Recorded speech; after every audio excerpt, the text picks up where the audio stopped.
Recent గా RK రోజా press meet లో నా గురించి మాట్లాడింది. ఏం మాట్లాడింది అనే దాన్ని మీకు చూపిస్తాను. దాని గురించి నేను మాట్లాడతాను. కానీ నా విషయంలో అంత వల్గర్గా మాట్లాడుతుంటే అదే ప్రశాంతి పెంచి పోషిస్తున్న ఆర్పి, అదే వేమిరెడ్డి గారు పెంచి పోషిస్తున్న ఆర్పి అన్ని రకాలుగా మాట్లాడుతుంటే ఎందుకు పోలీసులు కేసు పెట్టట్లేదు? కోర్టులో ఎందుకు సుమోటోగా తీసుకొని అలాంటి వాళ్ళకి బుద్ధి చెప్పట్లేదని నేను అడుగుతున్నాను. ఇక్కడ ఆర్కే రోజా మాట్లాడుతుంది, కిరాక్ ఆర్పి నా గురించి అంత వల్గర్గా మాట్లాడుతుంటే పోలీసులు ఎందుకు కేసు పెట్టట్లేదు?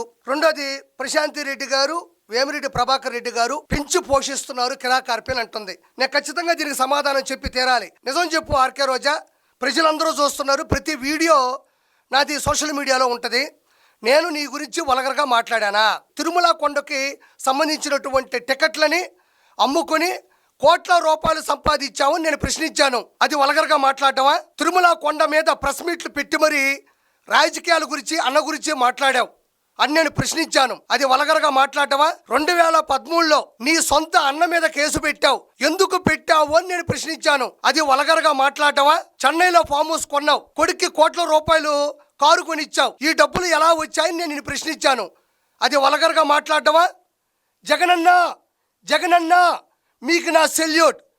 జగనన్న కంట్లో భయం ఉండదు, జగనన్న ఒంట్లో బెదురుండదు, జగనన్న కొట్టే దెబ్బలో తిరుగుండదు. అలలు అల్లరి చేస్తాయి, సముద్రం నిశ్శబ్దంగా ఉంటుంది. 2024 జగనన్న once more, YSRCP no more. ఇవి సినిమాలో డైలాగులు కాదు. అడ్డదిడ్డంగా అసెంబ్లీలో ప్రజా సమస్యల మీద పోరాడాల్సినటువంటి చట్టసభలో అధికారాన్ని దుర్వినియోగం చేస్తూ జగన్మోహన్ రెడ్డి కోసం నువ్వు చేసిన భజన ఇది చాలా తప్పు అని నేను ప్రశ్నిస్తే అది వల్గర్గా మాట్లాడటమా? క్రీడా శాఖ మంత్రి ముసుగులో శాప్ చైర్మన్ బైరెడ్డి సిద్ధారెడ్డితో కలిపి 100 కోట్ల రూపాయలు లూటీ చేశామని నేను ప్రశ్నించాను. అది వల్గర్గా మాట్లాడటమా? టూరిజం పేరుతో కల్చర్ మినిస్టర్ ముసుగులో సొంత ఫంక్షన్లు చేసుకొని నీ వినోదం కోసం, నీ స్వార్థం కోసం డీజే సాంగులు పెట్టుకొని డ్యాన్సులు వేసావు. ఇది నేను ప్రశ్నిస్తే నేను వల్గర్గా మాట్లాడటమా? టూరిజం పేరుతో ఋషికొండని బోడిగుండు కొడుతుంటే అన్న అక్రమంగా సంతకాలు పెట్టి ఎవ్వరికీ కనబడకుండా ప్రెస్ మీట్లు పెట్టావు. ఇది తప్పు అని నేను ప్రశ్నిస్తే అది వల్గర్గా మాట్లాడటమా? సభ్య సమాజం తలదించుకునేటట్టు మంచి భాష మాట్లాడకుండా బూతులు మాట్లాడుతూ ఉండవు. ఇది తప్పు అని నేను ప్రశ్నిస్తే వల్గర్గా మాట్లాడటమా? పారిశుధ్య కార్మికులు నీతో ఫోటో దిగడానికి వస్తే పక్కకు నెట్టేశావు. ఒక పోలీస్ అధికారిని లకారంతో సంబోధించావు. ఎస్సీ ఎస్టీలని తక్కువ చేసి మాట్లాడావు. నీ సెక్యూరిటీ చేత చెప్పులు మోయించావు. నీకు మంచి చెప్పే వాళ్ళ నోరు మూయించావు. ఇది తప్పు అని నేను ప్రశ్నిస్తే వల్గర్గా మాట్లాడటమా? ఇవి వల్గరని ప్రజాస్వామ్యంలో ఎవరైనా చెప్పగలరా? ఎవరైనా నా వైపు వేలెత్తి చూపించగలరా? నేను నిజంగా వల్గర్గా మాట్లాడినాను అని నీకు అనిపిస్తే నేను 4 గోళ్ల మధ్యన మాట్లాడలేదు, నీ చెవులో వచ్చి మాట్లాడలేదు. నేను ప్రెస్ మీటుల్లో, డిబేటుల్లో, రకరకాల మాధ్యమాల్లో మాట్లాడాను. వాటిని తీసుకొని రా, ఒక మానిటర్ మీద ప్లే చేయి. కిరాక్ ఆర్పి నా గురించి ఇలా మాట్లాడినాడు, ఇది సభ్య సమాజంలో నన్ను బూతులు తిట్టాడు, నన్ను వ్యక్తిగత హననం చేశాడు అని నువ్వు చూపించు. నిజంగా నాది తప్పు అయితే ప్రజలు నన్ను మన్నించరు కదా, ప్రజలు నన్ను హర్షించరు కదా, చెయ్యి. ఇదే ప్రెస్ మీట్లో వాటికి సంబంధించినటువంటి ఆధారాలు తీసుకొని వచ్చి మాట్లాడు, అందులో తప్పే ఉంది. అంటే కిరాక్ ఆర్పి ఎలాంటి తప్పు చేయలేదని ప్రజలకి తెలుసు, నీకు కూడా తెలుసు. ఇక్కడ ఇంకోటి మాట్లాడావు నువ్వు, ప్రశాంతి రెడ్డి గారు, వేమిరెడ్డి ప్రభాకర్ రెడ్డి గారు పెంచి పోషిస్తున్నారు అని. ఇంతకు ముందేమో నువ్వేదో పెంచి పోషించినట్టు నా మీద కిరాక్ ఆర్పికి విశ్వాసం లేదన్నావు. ఒక క్లారిటీ లేదు నీకు, ఒక స్టెబిలిటీ లేదు నీకు, ఒక మెచ్యూరిటీ లేదు నీకు. ఒక గొప్ప విప్లవకారుడు చెగువేరా చే అంటారు ఆయన్ని. అర్జెంటీనా దేశంలో పుడితే ఆయన గొప్ప గొప్ప విప్లవాలు చేసి చనిపోయి దశాబ్దాలు గడిచినా కూడా ఈ రోజుకి భారతదేశంలోని పలు రాష్ట్రాలకు సంబంధించినటువంటి వ్యక్తుల తాలూకు కార్ల మీద, బైకుల మీద ఆయన ఫోటో కనబడుతూ ఉంటుంది. అంటే చెగువేరా గారు ఈ ఫోటోలు పెట్టుకున్న వాళ్ళందరినీ పెంచి పోషించినట్ట. ఎందుకంటే ఆయన చాలా మందికి ఆదర్శవంతుడు. నిస్వార్థంగా ప్రజల కోసం, ప్రజల హక్కుల కోసం, బానిసత్వ సంఖ్యలను తెంచడం కోసం ఆయన జీవితాన్ని మొత్తాన్ని విప్లవకారుడుగా ఆయన జీవితం మొత్తం దారబోసాడు, దారాదత్తం చేశాడు. కాబట్టి మంచి ఏ దేశంలో చేసినా అది ఎల్లలు దాటి, ఖండాలు దాటి, సముద్రాలు దాటి అన్ని చోట్లకి వచ్చి ఉంటుంది. ఇలా ఫోటోల రూపంలో కనబడుతుంటుంది. సేమ్ వేమిరెడ్డి ప్రశాంత్ రెడ్డి గారు, వేమిరెడ్డి ప్రభాకర్ రెడ్డి గారు కూడా వాళ్ళు రాజకీయాల్లోకి రాకముందు విపిఆర్ ఫౌండేషన్ ద్వారా, విపిఆర్ విద్య ద్వారా కార్పొరేట్ స్థాయి విద్యను ఉచితంగా అందిస్తున్నారు. విపిఆర్ వైద్యం ద్వారా ఉచిత వైద్యాన్ని అందిస్తున్నారు. విపిఆర్ అమృత ధార ద్వారా 100 వాటర్ ప్లాంట్లు పెట్టి ఉచితంగా తాగునీరు అందిస్తున్నారు. పిల్లలకి స్పోర్ట్స్ కిట్స్ అందిస్తున్నారు. దైవ కార్యాలకు సంబంధించినటువంటి కుల మతాలకు, మూలాలకు, వర్గాలకు, నాయకులకి, మతాలకి సంబంధం లేకుండా వాళ్ళు సాయం చేస్తూ వాళ్లే వచ్చి అక్కడ ప్రజల కోసం దేవుని ఆశీస్సులు కోరుకుంటున్నారు. అదేవిధంగా విపిఆర్ నేత్ర ద్వారా భవిష్యత్తులో వాళ్ళు కంటి చికిత్సకు సంబంధించినటువంటి అన్ని కార్యక్రమాలను కూడా ఉచితంగా చేయబోతున్నారు. 1000కు పైగా దివ్యాంగులకి ట్రైసైకిల్స్ అందించారు. ఇవి గొప్ప కార్యక్రమాలు. వీటిని అందరూ హర్షిస్తున్నారు. వాళ్ళు మంచి పని చేస్తున్నారు కాబట్టి నాకు వాళ్ళ కుటుంబంతో సంబంధం లేదు, వాళ్ళ రాజకీయాలతో సంబంధం లేదు. నాలాంటి వ్యక్తులు వాళ్ళకి ఫ్యాన్స్ కాదు, డైహార్డ్ ఫ్యాన్స్ ఉన్నారు. కాబట్టి మొన్న వేమిరెడ్డి ప్రభాకర్ రెడ్డి గారు 2,45,902 ఓట్ల భారీ మెజారిటీతో గెలిస్తే 54,583 ఓట్ల భారీ మెజారిటీతో ఆయన సతీమణి గెలవడం జరిగింది. ఈ ఓట్లన్నీ ఎందుకు వేశారు? కేవలం వాళ్ళు చేసినటువంటి నిస్వార్థమైనటువంటి సేవకు సంబంధించే ఆ ఓట్లు వేయడం కూడా జరిగింది. నువ్వు వాళ్ళ గురించి మాట్లాడుతున్నావు. 45,004 ఓట్లతో డిజాస్టర్ అయిన నువ్వు ఇన్ని వేల ఓట్ల, లక్ష ఓట్లతో గెలిచిన వాళ్ళ గురించి మాట్లాడుతూ ఉంటే నాకు నవ్వు వస్తుంది. ప్రశాంతి రెడ్డి గారితో నీకు పోలిక. ఆవిడ అనుకువ, ఆవిడ నడవడిక, మాట్లాడే పద్ధతి, ప్రజలకు చేసే సేవ, ఆవిడ పరిణితి, పరిమితి, ఆవిడతో నీకు పోలిక.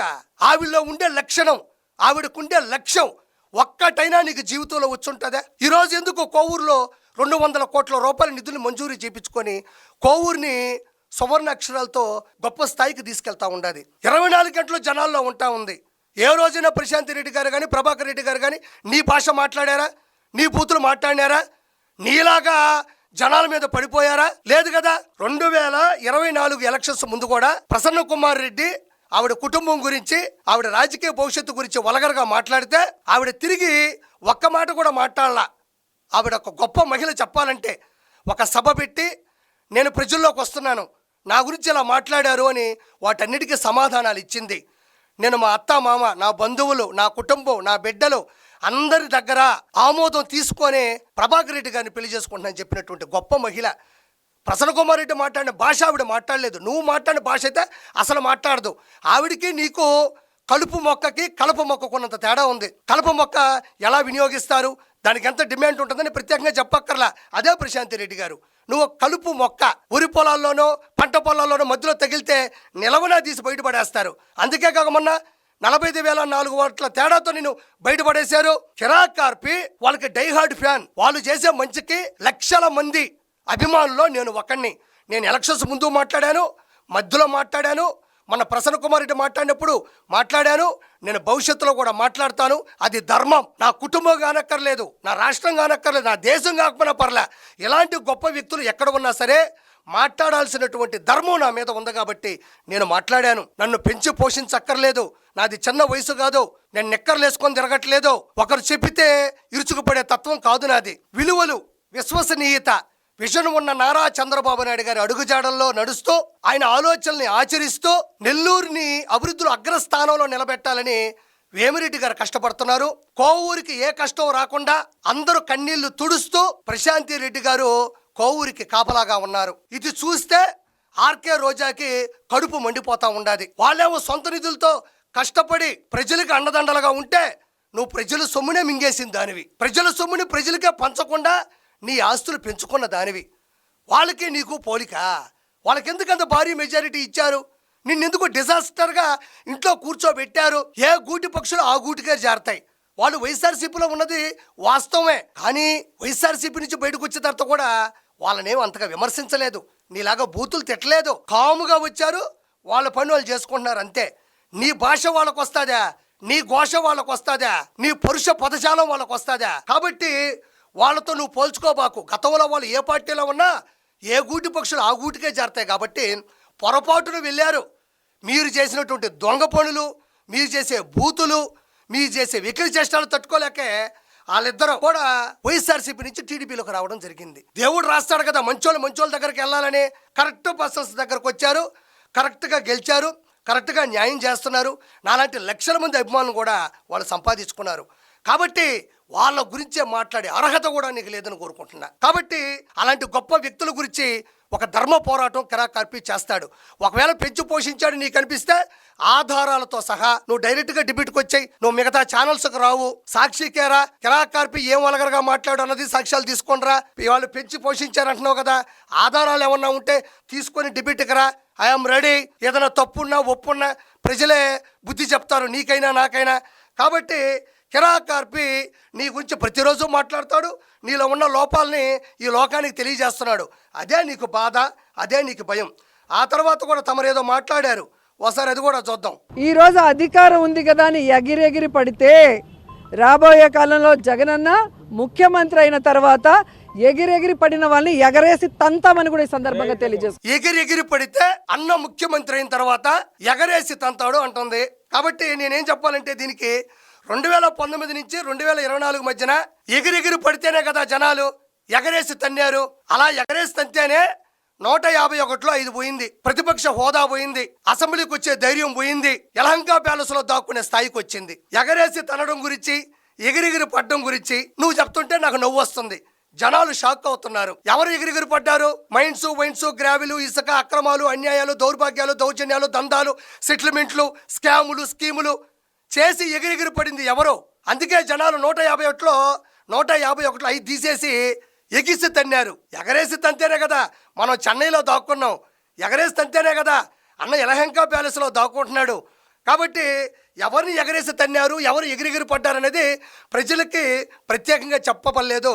ఆర్కే రోజా, నువ్వు నా గురించి ఏం మాట్లాడినా పర్వాలే, కానీ ఆధారాలతో కూడినటువంటి, నిరూపణలతో కూడినటువంటి సాక్షి ఆధారాలు కాదు, సాక్ష్యాధారాలు తీసుకొని వచ్చి నిలబడు. చంద్రబాబు నాయుడు గారిది సుపరిపాలన, జగన్మోహన్ రెడ్డిది సుపారీ పాలన. సుపారీ పాలన అంటే 10కి 20కి పేకలు కోసే వాళ్ళని గంజాయి మత్తులో దింపి రోడ్ల మీదకి తీసుకొని వచ్చి అన్న పరామర్శ పేరుతో జనాల్లోకి వెళ్ళి సామాన్య ప్రజల్ని ఇబ్బంది పెడుతూ చంపేస్తూ ముందుకెళ్తున్నాడు చూసావా, అది సుపారీ పాలన. రాష్ట్రం సుభిక్షంగా సస్యశ్యామలంగా ఉండాలని అహర్నిశలు కష్టపడుతున్నాడు చూసావా చంద్రబాబు నాయుడు గారు, అది సుపరిపాలన. సుపరిపాలన చంద్రబాబు నాయుడు గారిది సుపరిపాలన, జగన్మోహన్ రెడ్డిది సుపారీ పాలన. ఈ సుపరిపాలన మధ్య ఉన్నటువంటి వ్యత్యాసం, తేడా అనేది జనాలకి బాగా తెలుసు. సుపారీ పాలనకు ఓట్లు వెయ్యరు, సుపారీ పాలనకి అధికారం ఇవ్వరు, సుపారీ పాలనకి మద్దతు ఇవ్వరు. కాబట్టి రానున్న రోజుల్లో గెలిచేది సుపరిపాలన తప్ప సుపారీ పాలన కాదు. ఆర్కే రోజా, గుర్తుపెట్టుకో, గుండెల్లో పెట్టుకో. ఖచ్చితంగా రానున్న రోజుల్లో ముఖ్యమంత్రి అంటున్నావు. యాడు ముఖ్యమంత్రి అన్న, ఏ పక్క నుంచి అసెంబ్లీకి రాలేనటువంటి వ్యక్తి, పులివెందుల శాసనసభ్యుడిగా గెలిచినటువంటి వ్యక్తి అసెంబ్లీకి వచ్చి మాట్లాడడానికి కూడా భయపడుతున్నాడంటే అన్న ఏ పక్క నుంచి ముఖ్యమంత్రి అవుతాడో? మొన్న గూగుల్లో కలలు కనడం ఎలా అని కొడితే ఆర్కే రోజా ఫోటో వచ్చింది. అంటే ఈ కలలు కనడమే కదా ముఖ్యమంత్రి అవడం ఎలా? తుండేసుకొని, దుప్పటేసుకొని, సాపేసుకొని, పడుకొని గురక పెడితే తెల్లవారుజామున ఒక కళ వస్తుంది. అప్పుడు జగన్మోహన్ రెడ్డి అనే నేను అని ఒక క్లిప్ వస్తుంది. అలా ఆనందపడిపోండి. చాలా ఆశ్చర్యకరం ఇది. గూగుల్లోనేమో 420 సీఎం అంటే జగన్మోహన్ రెడ్డి వస్తున్నాడు, కళలో కనడం ఎలా అని కొడితేనేమో ఆర్కే రోజా ఫోటో వస్తుంది. కాబట్టి అన్న ముఖ్యమంత్రి అవ్వడు,